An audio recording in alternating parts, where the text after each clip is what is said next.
한국은 왜 장기 침체로 갈 수밖에 없는가? 금리를 올릴 수도 없고 내릴 수도 없는 나라의 미래. 요즘 한국 경제는 참 이상하죠. 주가는 반등하고 부동산은 버티고 금리는 동결돼 있습니다. 겉으로 안정된 것처럼 보이지만 사실 그건 조용한 위기의 시작이에요. 지금 한국 경제는 단순히 경제 침체가 아닙니다. 금리를 올릴 수도 내릴 수도 없는 구조적 함정에 빠져 있어요. 이걸 저는 동결의 함정이라고 부릅니다. 이건 정책의 실패가 아니라 지금 한국 시스템 자체가 만들어지는 결과예요. 그러니까 금리를 올릴 수도 없는 이유는, 먼저 금리를 올리지 못하는, 왜 못 올리냐면 이유는 단 한 가지입니다. 가계부채 때문이에요. 한국은 세계에서 손꼽히는 가계부채 기반 경제입니다. GDP보다 가계부채가 더 많아요. 대부분 부가 부동산에 묶여있고 그 부동산이 대출로 산 겁니다. 그래서 금리를 조금만 올려도 서민의 이자가 부담이 폭발적으로 늘어나요. 이미 많은 사람들은 원리금 상환의 소득의 절반 이상을 쓰고 있습니다. 만약 금리를 더 올리면 어떻게 될까요? 소비가 급격하게 줄어듭니다. 소비가 줄면 기업 매출이 줄고 기업이 버티지 못하고 고용이 줄고 결국 경제 전체가 식어버립니다. 이걸 정부가 알고 있습니다. 그래서 금리를 올릴 수 없는 겁니다. 지금 구조에서는 금리 인상은 곧 부채가 폭발이에요. 그렇다고 금리를 내릴 수도 없는 이유. 그럼 반대로 금리를 내리면 어떻게 될까요? 내리면 어떻게 될까요? 그건 불가능합니다. 한국은 수출 의존도가 높아서 외국 자본으로 시장이 유지되는 나라입니다.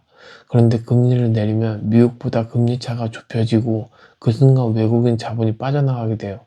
자본이 빠지면 환율이 폭등합니다. 달러당 1,500원, 1,600원 이상을 치솟아요.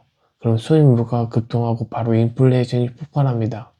결국 금리를 내리면 물가가 오르고 올리면 부채가 터지는 구조예요.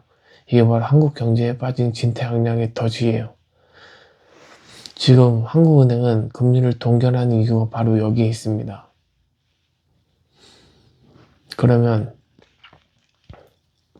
동결의 함정, 멈춰버린 경제. 지금 한국은행은 사실상 움직일 수 없어요.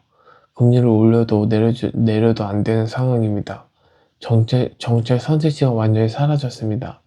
그 결과 한국 경제는 멈춰버린 성장 구조로 바뀌었어요. 금리도 물가도 임금도 부동산 모두 제자리로 움직이지 않습니다. 겉으로는 안정적인 것 같지만 실제로 정책이에요. 이게 바로 한국형 장기 침체의 시작입니다. 이 구조에서는 한번 들어가면 빠져나오기 어렵습니다. 일본이 1990년대 이후 30년 동안 겪었던 게 바로 이 패턴이에요. 그들은 금리를 올리지도 내리지도 못한 채 경제 전체에 멈춰버렸습니다. 그리고 미국과 결정적 차이가 있어요. 반면 미국은 완전 다른 전략을 쓰고 있습니다. 미국은 부채를 줄이는 나라가 아니라 부채를 녹이는 나라예요. 무슨 말이냐면 미국은 인플레이션을 어느 정도 허용하지만 성장률을 그대로 높게 만드는 겁니다. 즉 성장을 통해서 부채를 녹이는 구조로 가는 거예요.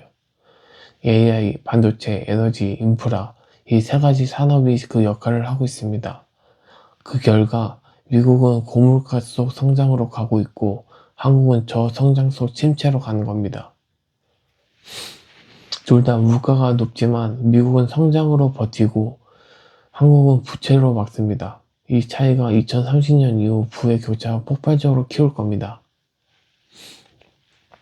결론은 위기가 아니라 정지된 미래. 지금 한국은 진짜 위기가 경제 위기가 아닙니다. 위기는 이미 지나갔어요. 지금부터는 정지된 시대가 오는 겁니다. 금리를 올릴 수도 내릴 수도 없고 경제는 숨을 죽인 채 버티는 구조입니다. 그래서 그 사이 자산가와 서민의 격차가 더 커지게 될 거예요. 정리하자면 한국의 부채는 때문에 금리를 올릴 수도 없고 자본 유출 때문에 내릴 수도 없습니다. 결국 동결의 함정 속에서 오랜 침체의 터널 속에 들어가 있습니다. 이게 앞으로 우리가 마주하게 될 조용하지만 깊게 위기입니다. 조용하지만 깊게 위기입니다.